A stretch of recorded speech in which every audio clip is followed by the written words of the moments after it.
Que personne n'a vu arriver, chargé comme le lit d'un cours d'eau en crue, avec son lot de tralala, traînant avec lui ses épaves. Ce matin, il a fait jour, une espèce de jour avec ce triste ton de coucher de soleil. Le jour n'a pas annoncé son arrivée comme il le faisait les autres jours. Personne ne l'a vu naître ce matin-là. Personne ne l'a vu paraître. Il était différent des autres jours. Ce jour-là, ce fameux jour était né dans la nuit. Il avait certainement hérité de tous les mystères propres au monde des ténèbres. Ouais, un matin qu'on ne comprenait pas. Un matin maussade. Un matin morose. Avec un visage grincheux.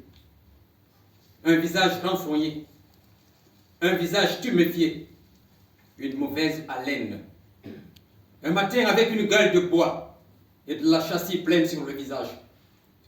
Ce matin, il a fait jour. Ce matin, la lumière du jour a perdu l'éclat qui était le sien. Une lumière assombrie par le manteau de la nuit. Les grillons et les coccinelles ont eu leur hymne ce jour-là. Le muezzin n'a pas crié. Le coq n'a pas chanté. La poule n'a pas caqueté. La perdrix n'a pas cacabé. Les oiseaux n'ont pas peuplié. Le clocher de l'église n'a pas sonné. Les grenouilles n'ont pas coassé. Les fleurs n'ont pas laissé quelques-unes de ces lueurs. Je les apercevais à travers les persiennes de la fenêtre de ma chambre. Indifférent. Il était clair qu'il lui manquait quelque chose. Une chose qu'il n'osait dire, mais ça se voyait. Ce jour était là, dénué de toute la sympathie matinale qu'on lui connaît, dépourvu de toute la candeur qui lui sied. Un jour enveloppé d'une brume grisâtre. Ce jour, le jour était fade, inodore, incolore, sans saveur. Ce jour-là, je n'ai pas entendu la voix grave de mon père donnant les recommandations quotidiennes à ma mère. Je n'ai pas entendu le vrombissement du moteur de la voiture de mon père, comme c'était le cas tous les jours. Tous les matins, papa préparait le moteur de sa voiture. Il le laissait tourner des dizaines de minutes, rentrer écouter le journal, s'exclamait devant un fait divers, murmurait face à un énième mensonge du gouvernement sur la réduction des taxes.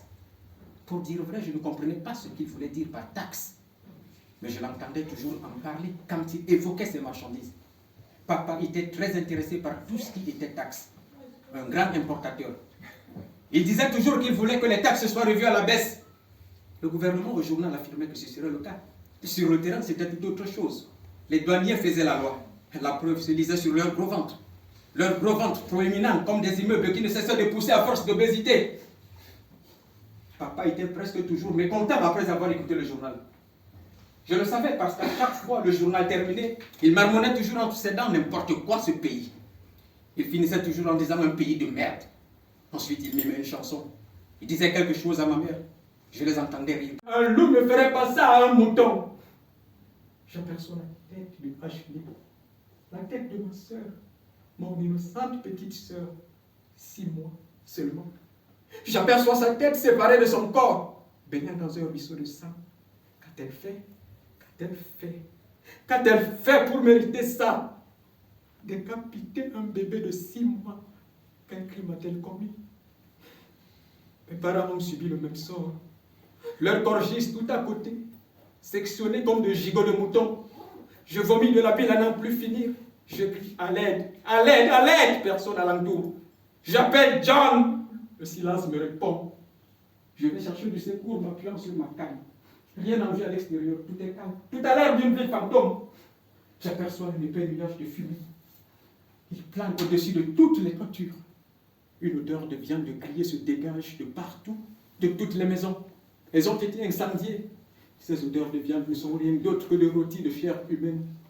J'aperçois au loin sur un tas de décombres un vieillard portant une chemise déchiquetée.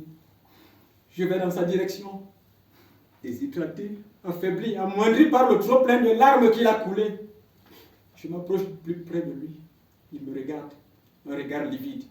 Il n'a plus la force de se lamenter. Il comprend ma peine. Il sait que je cherche à comprendre ce qui se passe.